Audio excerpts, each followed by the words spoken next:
நீங்கள் தவறவிட்ட எபிசோடுகளை இப்பொழுதே காணுங்கள் உங்கள் Tandivan.com மற்றும் Tandivan யூடியூப் சேனலில்.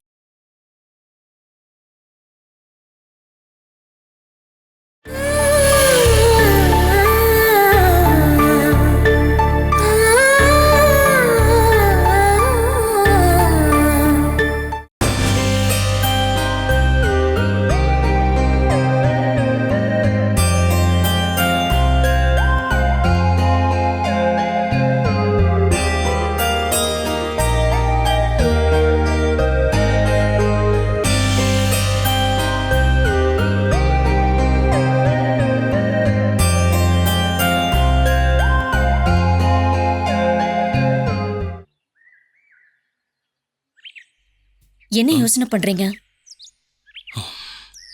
சதீஷ் அண்ணாவை பத்தி தான் யோசிச்சுட்டு இருந்தேன். கிடைக்க வேண்டிய ஷேர் கிடைக்காம போயிடும் அப்படின்னு நினைச்சதா அவரு நம்மளை பார்க்க வராம விட்டுட்டாரு.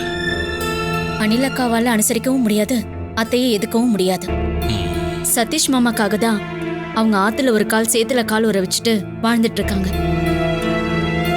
ஒருவேளை மாமாவுக்கு ஷேர் கொடுக்கறதுக்கு அத்தையும் சுமேஷும் ரெடியா இல்லை அப்படின்னா நமக்கு கொடுக்கறதா சொல்லியிருக்கிற இடத்துல ஒரு வீடு கட்டுறதுக்காகவாவது அவங்களுக்கு நம்ம ஷேர் கொடுக்கணும். அதை முன்னாடியே முடிவு பண்ணி வச்சுட்டேன். ஆனா அதை சொல்லவே இல்லை. அடிக்கடி நாம எப்படி இருக்கணும் பாக்குறதுக்கு அவர் மட்டும் தானே வராரு. உங்களோட வியாதி குணமாகி நல்ல ஆரோக்கியமா இருக்குங்கன்னு கேள்விப்பட்ட உடனே நம்ம எதிர்பார்க்காத பல பேர் நம்மளை பார்க்க வருவாங்க.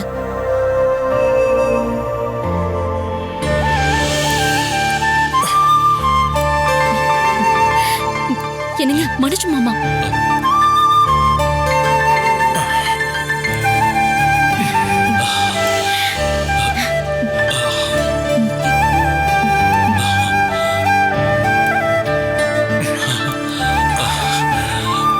மனோஜ், உங்களை நாங்க எதிர்பார்க்கவே இல்லை. வாங்க வாங்க, பார்த்து மெதுவா.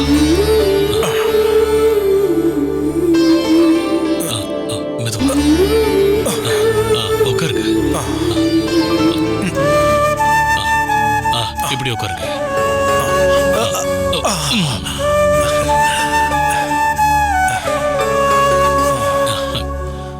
மாமா இங்க வருவீங்கன்னு நாங்க எதிர்பார்க்கவே இல்லை.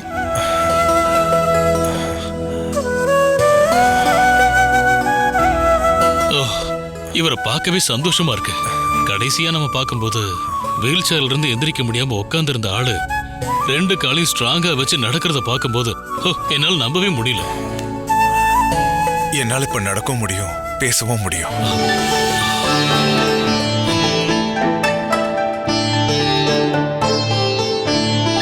நான் உயிரோட திரும்பி வந்த சந்தோஷம் எனக்குள்ள எப்பவோ வந்துருச்சு.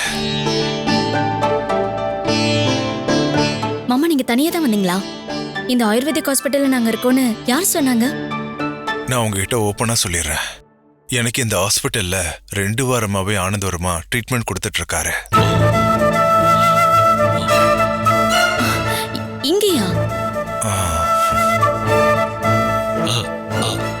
ஆனா இது வரைக்கும் எங்களுக்கு தெரியவே தெரியாது. இங்க இருந்து வெளியே கிளம்பிட்டு இருந்த சதீஷ நான் எதர்ச்சியா பார்த்தேன். பாலாவும் வேணுவும் இங்கதான் இருக்காங்கன்னு சதீஷ் சொன்னாரு. நாம ஒரே இடத்துல இருந்தும் கூட எவ்வளவு நாள் மீட் பண்ணாம போயிட்டோமே. இங்க ஜெயாவும் இருக்கா.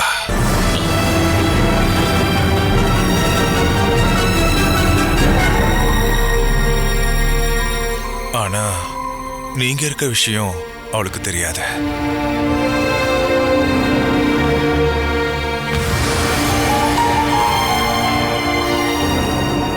இப்ப அவ தூங்கிட்டு இருக்கா வேணும். அவ எழுந்துக்க 1 மணி நேரமாவது ஆகும். அவ எழுந்துக்கிறதுக்கு முன்னாடி உங்களை பார்த்து பேசிட்டு போலான்னு தான் நானே இங்க வந்தேன். மாமா உங்களால எந்திரிச்சு நடக்க முடியுது இல்ல, அதுவே எங்களுக்கு ரொம்ப பெரிய சந்தோஷம். நம்ம விழுந்த இடத்துல இருந்து எழுந்துக்கிறது அது நம்ம கையில இருக்க பட்சத்துல நம்ம எழுந்துக்கணும்ல. மனோஜ், இப்போ உங்ககிட்ட ஜெயா நடந்துக்கிற விதத்துல ஏதாவது மாற்றம் வந்திருக்கா?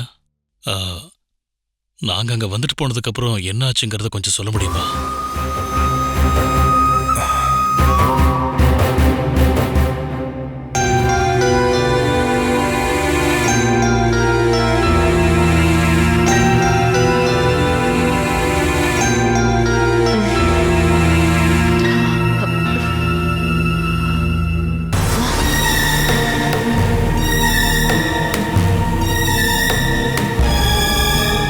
எங்க போயிட்டாரு?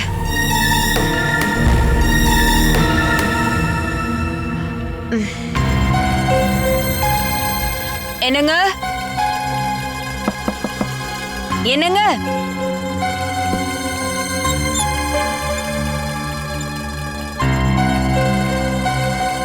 எங்க போயிருப்பாரு?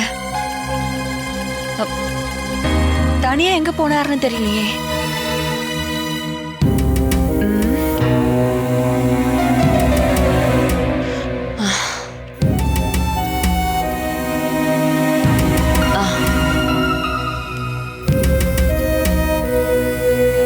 Excuse me. Yes madam. என் வீட்டுக்காரர் ரூம்ல இல்ல.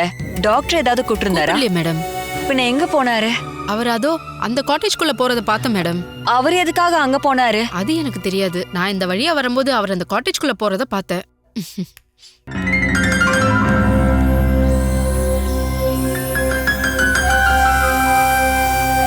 எதுக்காக இவரு அங்க போனாரு? உங்களுக்கு ட்ரீட்மெண்ட் கொடுக்கறதுக்காக கூட்டிட்டு வந்த அதே இடத்துக்கு என் வீட்டுக்காரே ட்ரீட்மெண்ட்டுக்கு கூட்டிட்டு வந்திருக்கேன் அப்படின்னு ஜெயாக்கா சொல்ல போறாங்க. இத்தனை நாளா ஒருத்தருக்கு ஒருத்தர் பார்த்துக்காம தானே வாழ்ந்துகிட்டு இருந்தோம். இதுக்கப்புறமும் நாம் அப்படியே பார்க்காமயே வாழ்ந்துட்டு போயிடலாமே. ஒருவேளை ஜெயாக்கா நம்மள பார்த்துட்டாங்கன்னா தெரிஞ்சுக்கிட்டே தப்பு பண்றோம் அப்படின்னு நம்மளதான் அவங்க குறை சொல்லுவாங்க. அப்படின்னா நாம உடனே போய் உங்க அக்காவை பார்க்கலாம். அது வேண்டாம். அவ எப்படி நடந்துப்பான்னு சொல்லவே முடியாது. நாமளே அங்க போனோம்னா அப்புறம் உன் அக்காவால எதுவும் பேச முடியாது. பாலா, நீயும் கூட வா. நம்ம மனோஜோட காட்டேஜ் வரைக்கும் போயிட்டு வரலாம். ஒரு நிமிஷம், நான் இதோ வந்துடுறேன்.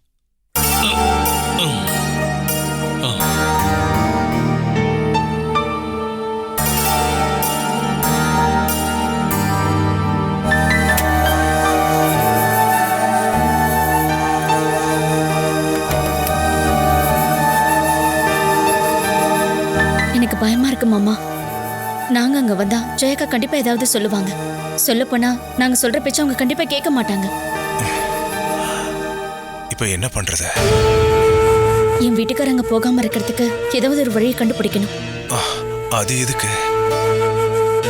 சொல்ல போனா இவ்வளவு தூரம் நடந்ததுக்கு அப்புறம் இதுக்காக மறைக்கணும்? இதுக்கப்புறம் என்ன நடந்தாலும் நம்ம ஃபேஸ் பண்ணிக்கலாம்.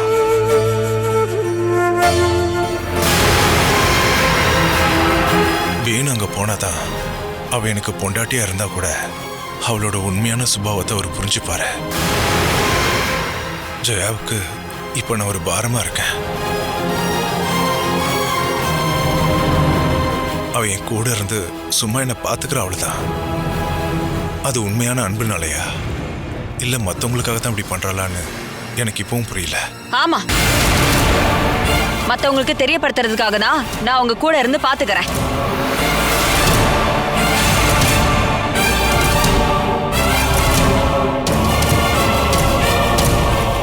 கடவுள் ஏன் கூட இருக்காரு.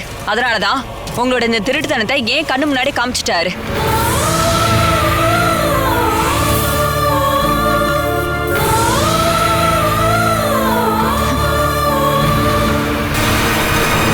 மத்தவங்களோட யார் தொந்தரவும் இல்லாம இந்த மாதிரி தினமும் மீட் பண்றதுக்காக தான் ட்ரீட்மெண்ட்ங்கிற பேர்ல நீங்க வந்திருக்கியா? சொல்லுடி, என்ன முட்டாளாக்கிட்டு நீங்க 2 பேரும் எத்தனை நாள் இந்த மாதிரி மீட் பண்ணிட்டே இருக்கீங்க? அக்கா, ஜெயா,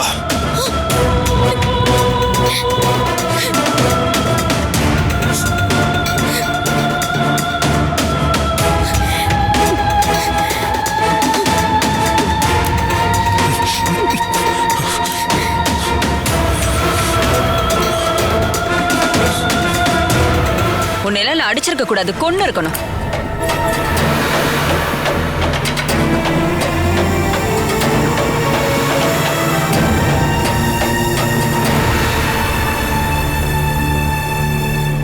இவங்க 2 பேரும் மீட் பண்றதுக்கு நீதான் காவல் இருக்கியா என்ன? ஜெயா, உன் வாயை மூடு. என்னை ஏமாத்திட்டு இந்த மாதிரி மீட் பண்ணிட்டு இருக்கீங்களே, இதுக்கு பேர் என்ன? பொண்டாட்டிய கண்காட்சி பொருளா வச்சுக்கிட்டு நீ இந்த மாதிரி எத்தனை நாளைக்கு தான் வாழ்வ?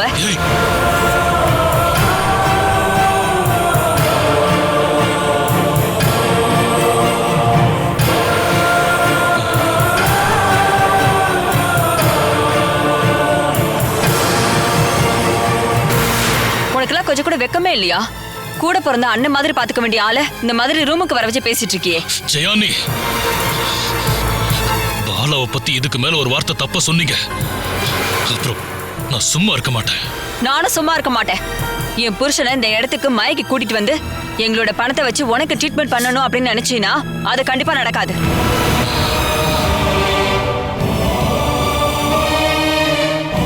இங்க என்ன பிரச்சனை? இவதான் பிரச்சனையே.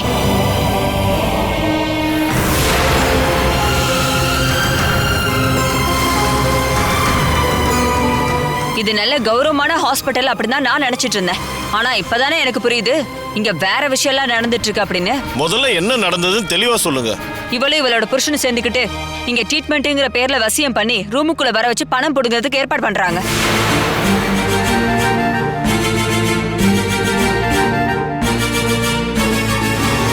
நான் என் ரூம்ல அசந்து தூங்கின நேரமா பார்த்து இவ ஏன் புருஷனை இவளோட ரூமுக்கு கூட்டிட்டு வந்திருக்கா.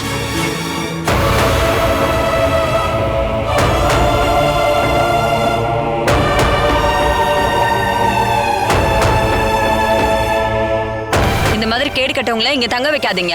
அப்படி தங்க வச்சீங்கன்னா மரியாதையா இருக்கிறவங்க இந்த ஹாஸ்பிட்டல் விட்டு போயிடுவாங்க.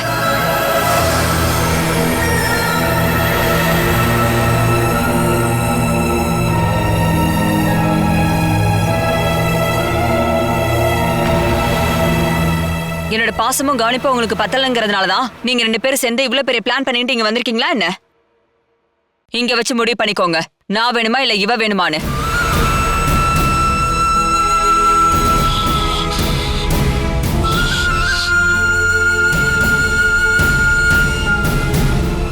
சொல்லுங்க, என்ன முடிவு எடுத்திருக்கீங்க?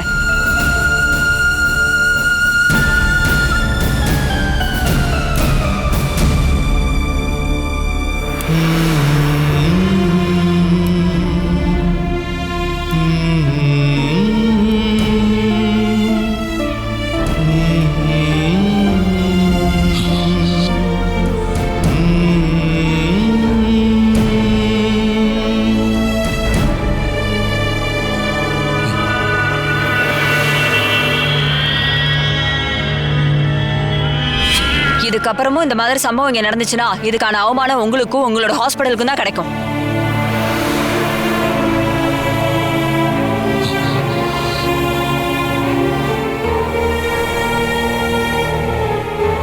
என்னப்பா இதெல்லாம்? வேணும், இதுக்கு என்ன சொல்ல போறீங்க? அவங்க இங்க வந்து இப்படி சத்தம் போட்டதுக்கு அவங்களுக்கு ஒரு காரணம் இருக்கு. அவங்க தப்பா புரிஞ்சுக்கிட்டு இருக்காங்க.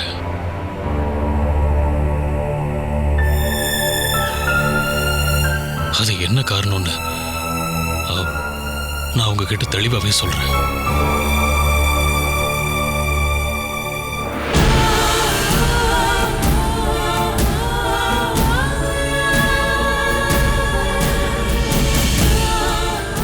பாலா இங்க வந்திருக்கான்னு தெரிஞ்சுதான் நீங்க இங்க ட்ரீட்மெண்ட்டுக்காக வந்திருக்கீங்களா என்ன?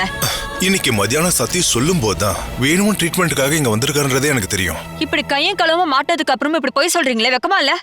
வேணுவை பாத்துக்கிறேன் அப்படின்னு சொல்லிட்டு அவ இங்க வந்து இருப்பா, அதுக்கப்புறம் நான் இல்லாத நேரமா பார்த்து உங்களை வந்து பாத்துப்பா. இதானே உங்க பிளானு? உன் வாய்க்கு வந்ததெல்லாம் பேசாத. நான் கோவம் திமிரு எல்லாத்தையும் காட்டினா கூட நான் என்னைக்குமே வழி தவறி வாழ்ந்ததே கிடையாதுங்க. மனசுல இன்னொருத்தரை சுமந்துக்கிட்டு நடக்கவும் இல்ல. அது உண்மையா இருக்கிறதுனாலதான் அந்த கடவுள் நடந்த விஷயத்த எனக்கு புரிய வச்சுட்டாரு. உனக்கு ஒன்னும் புரிய வைக்கல. உன் கண் பார்வை மங்களாயிடுச்சு. சுயநினைவோட இருக்கிறவங்க மாதிரியும் நடந்துக்கிற மாதிரியும் இப்ப நீ பண்றது இல்ல. இது நல்ல ஐடியா. நான் ஒரு பைத்தியக்காரி அப்படின்னு எல்லாருக்கும் சொல்லி புரிய வச்சிட்டீங்கன்னா உங்களோட வேலை நல்லா ஈஸியா முடிஞ்சிடும்ல. அவங்க கிட்ட போய் இவ்ளோ சண்டை போட வேண்டிய அவசியம் இல்லைன்னு எனக்கு இப்பதான் கொஞ்சம் கொஞ்சமா புரிய வருது. நடந்தது என்னன்னு தெரியாம நீங்க பேசாதீங்க டாக்டர். நான் ஒன்னும் சைக்காலஜிஸ்ட் கிடையாது. ஆனா ஒருத்தவங்களோட சுபாவம் என்னன்னு தெரிஞ்சுக்க எனக்கு ரொம்ப நாள் ஆகாது. 5 நிமிஷம் ஒருத்தர் மனசு விட்டு பேசினாலே போதும். சில பேர் வாயிலிருந்து வர ஒரு வார்த்தையை வச்சே எப்படிப்பட்டவங்கன்னு புரிஞ்சுக்க முடியும். இங்க ட்ரீட்மெண்ட் கூட எல்லா வசதி வாய்ப்பும் இருக்குன்னு நான் கேள்விப்பட்டிருக்கேன். ஆனா இப்படி வசதி வாய்ப்பு பண்ணி கொடுப்பீங்கன்னு எனக்கு தெரியாது. நீங்க கட்டி இருக்கிற புடவை அழுக்கு இல்லாம நீட்டா இருந்தா மட்டும் போதாது, அது உங்க பேச்சிலையும் இருக்கணும். அப்படிப்பட்ட ஆளுங்க கிட்ட மட்டும்தான் நான் பேசுவேன். சாரி டாக்டர், என் ஒய்ஃபுக்காக நான் மன்னிப்பு கேட்டுக்கிறேன். எனக்காக யாரும் மன்னிப்பு கேட்க வேண்டாம். இதுக்கப்புறம் இங்க ட்ரீட்மெண்ட்டும் வேணாம். நான் ட்ரீட்மெண்ட் கொடுக்கறது மனோஜுக்கு, அவர் பொண்டாட்டிக்கு இல்ல. இப்ப நான் தான் எல்லா விஷயத்தையுமே முடிவு எடுத்துட்டு இருக்கேன். நீங்க கொடுக்க ட்ரீட்மெண்ட்டை நாங்க நிறுத்திக்கிறோம். இது என்னோட ஹாஸ்பிட்டல், மனோஜ் என்னோட பேஷண்ட். இங்க முடிவு பண்றது நான் தான். அப்படி இல்ல ட்ரீட்மெண்ட் வேண்டான்னு மனோஜ் சொல்லட்டும், அப்போ நீங்க போகலாம்.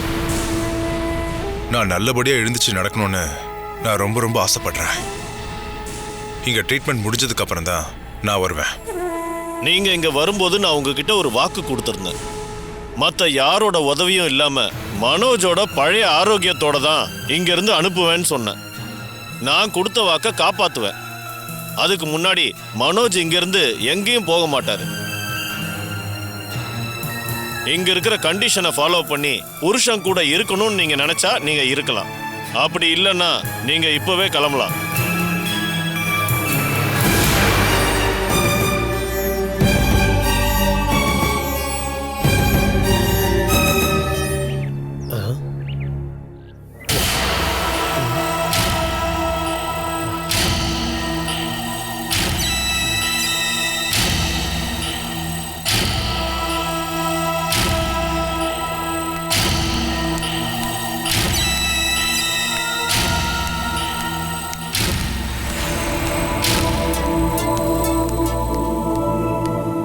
அங்க என்ன நடந்துச்சுன்னு தெரியுமாங்க? ஷோ, நீ என்ன கவனிக்கிறதுக்காக இங்க வந்திருக்கியா இல்ல இங்க என்ன நடக்குதுன்னு தெரிஞ்சுக்கிறதுக்காக வந்திருக்கியா? அட கோவப்படாதீங்க. நாம ஒரு இடத்துல தங்கி இருக்கும் போது நம்மள சுத்தி என்ன நடக்குதுன்னு தெரிஞ்சுக்கணும்ல.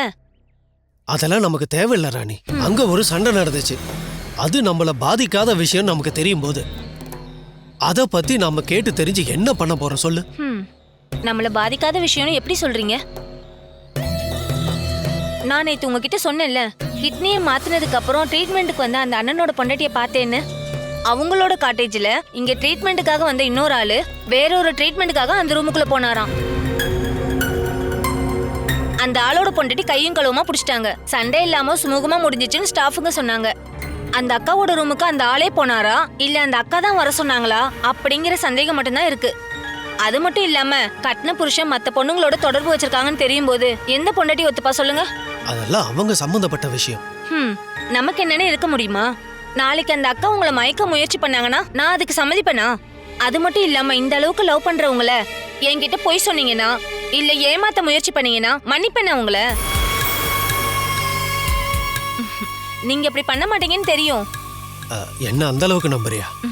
அந்த அளவுக்கு உங்களை நம்புறதுனாலதான் நான் உங்க கூட வந்திருக்கேன். என்ன அறியாம நான் ஏதாவது தப்பு பண்ணிட்டேன்னா? தப்பு பண்ணா நான் அதை பத்தி ஒரு வார்த்தை கூட பேச மாட்டேன். நீங்க தூங்கிக்கிட்டு இருக்கும் போது உங்க கழுத்தை இருக்க பிடிச்சு மூச்சு நிறுத்தி கொன்னுடுவேன். ராணி, இப்படி நல்ல பொண்ணா இருக்கிற உன்னை போய் பாசம் காட்டி யாராவது ஏமாத்துறாங்கன்னா அவங்கள கழுத்தை நெரிச்சு கொண்டா மட்டும் பத்தாது, அந்த ஆளை தோலை உரிச்சு தொங்க விடணும். அதை விட இன்னொரு ஐடியா இருக்கு. உடம்பு முழுக்க அப்படியே கத்தியால கீறி விட்டு அப்படியே மிளகாவை வச்சு உடம்பு ஃபுல்லா தேய்க்கணும். போதும் போதும், உன் கற்பனைக்கு அளவு இல்லாம போயிட்டு இருக்கு. நம்புறவங்களை ஏமாத்துறவங்களுக்கு அதுக்கான தண்டனை கண்டிப்பா கிடைக்கும். ஒருவேளை அங்க போய் சண்டை போடுறாங்கன்னா அந்த அக்கா தான் தப்பு பண்ணிருப்பாங்களோ? அவங்க சந்தேகப்படுற பொண்டாட்டியா இருந்தாங்கன்னா அதுக்கான வாய்ப்புகளும் இருக்கு. நீ அந்த பேச்சை இன்னும் விடவே இல்லையா? இவ்வளவு விஷயத்தையும் ஸ்டாஃபுங்க தான் சொன்னாங்க. அவங்க 2 பேரும் சொல்றதுக்கு நிறைய காரணங்கள் இருக்கும்ல. அதுவும் தெரிஞ்சதுக்கு அப்புறம் தான் என் சந்தேகம் கிளியர் ஆகும். நேரம் கிடைக்கும் போது விசாரிச்சு பாக்குறேன். ராணி, இப்ப இந்த காட்டேஜ் தான் நம்மளோட உலகம். நம்மளை பத்தி மட்டும் நினைச்சா போதும். அதனால மாத்திக்க ட்ரை பண்ணு. மாத்திக்க ட்ரை பண்றீங்க. ட்ரை பண்ணா மட்டும் போதாது, அதை நீ நடத்தி காட்டணும். ஒருத்தரோட ஹேபிட்டை அவ்வளவு சீக்கிரம் மாத்திட முடியாதுங்க. மனசு வச்சா மாத்திக்க முடியும். மனசு வைக்கிறேன். That's good. பல விதமான ஆட்கள் இங்க வந்துட்டு இருக்காங்க. அவங்க கிட்ட நம்ம போய் பேசுறதும் அவங்க கிட்ட நம்ம பழகிறதும் அது நல்லதை விட கெட்டது தான் உண்டாக்கும். அதெல்லாம் எனக்கு பிடிக்காது. உங்களுக்கு பிடிக்காத எந்த விஷயத்தையும் நான் பண்ண மாட்டேன், ஓகேவா?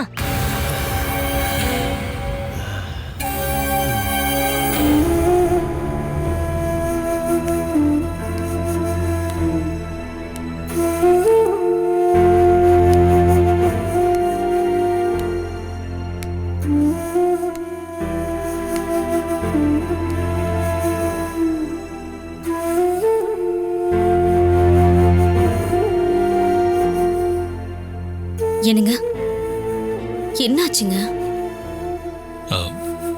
நாம இங்கிருந்து போயிடலாம். என்னங்க என்ன சொல்றீங்க? உன்னோட அக்கா எப்படியெல்லாம் பேசுனாங்க. இதுக்கப்புறமா அவமானத்தை சகிச்சுக்கிட்டு நாம இங்க இருக்கணுமா என்ன? நடந்ததெல்லாம் போதும். நீ ரெடியா இரு, நாம கிளம்பலாம். என்னங்க நீங்க யாருக்கு பயந்து போறீங்க?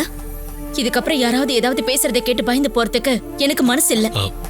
நம்மளோட பிளானிங் மூலமா தான் மனோஜ் இங்க ட்ரீட்மெண்ட்டுக்கு வந்தாருன்னு உங்க அக்கா சொல்றாங்க இல்லையா? அது உண்மை இல்லைன்னு நம்மளுக்கு தான் நல்லா தெரியும்ல. வேண்டாம் பாலா, நாம இங்க இருந்து போகலன்னா ஜெயாவோட மோசமான வார்த்தைகளை கேட்டு மனோஜ் இங்க இருந்து ட்ரீட்மெண்ட் நிறுத்திட்டு போய்கிட்டே இருப்பாரு. அதனால அதுக்கு முன்னாடி நாம இங்க இருந்து போயிடலாம். என் புருஷனுடைய ஆரோக்கியம் தான் எனக்கு முக்கியம். இதுக்கப்புறம் 10 நாள் ட்ரீட்மெண்ட் இருக்குன்னு டாக்டர் சொல்லிருக்காரு. அந்த ட்ரீட்மெண்ட்டை முடிச்சுட்டு தான் நம்ம இங்க இருந்து போகணும். கொஞ்ச நேரத்துக்கு முன்னாடி நடந்த எதுவுமே நம்மள கண்டிப்பா பாதிக்காது. நீங்க அந்த மாதிரி நினைச்சுக்கோங்க. இதுக்கப்புறமும் நாம இங்க இருந்தா மத்தவங்க முன்னாடி நீ அவமானப்படுற மாதிரி ஆயிடும். எதிர்த்து பேசுறதுக்கு எனக்கு சொந்தமா நாக்கும் வார்த்தைகளும் இருக்கு. அக்காங்கிற மரியாதைக்காக தான் நான் அவங்கள எதுவுமே சொல்லல. இதுக்கப்புறமா அவங்க பேசினாங்கன்னா எப்படி பேசணும்னு எனக்கு தெரியும். நாம தேவையில்லாம சண்டைக்கு போக வேண்டாம். நாம போகல, அவங்க தானே வந்தாங்க.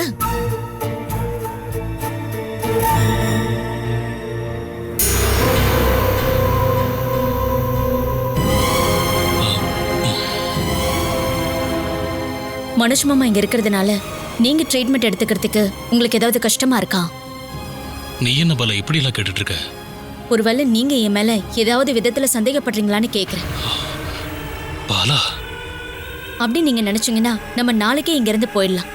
இல்லனா நாம என்னதான் அவமானப்படுத்தப்பட்டாலும் ட்ரீட்மெண்ட் முடியாம நாம இங்க இருந்து போகவே கூடாது. இது என்னுடைய உத்தரவு.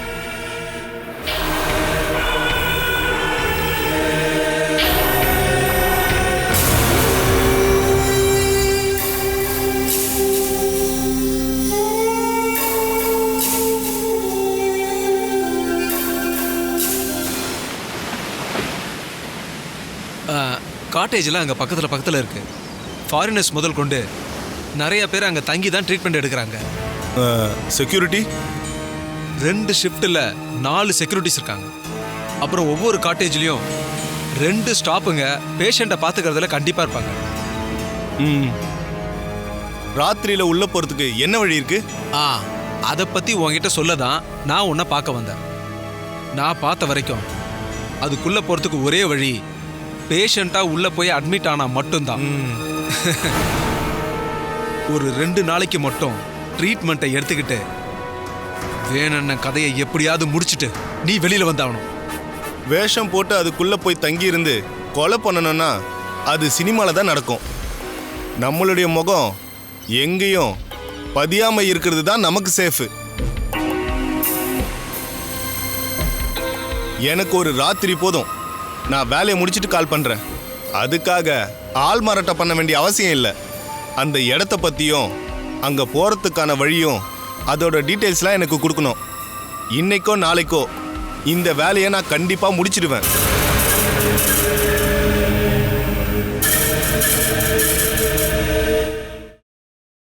Catch us on TV, Tandivan.com, Facebook and YouTube.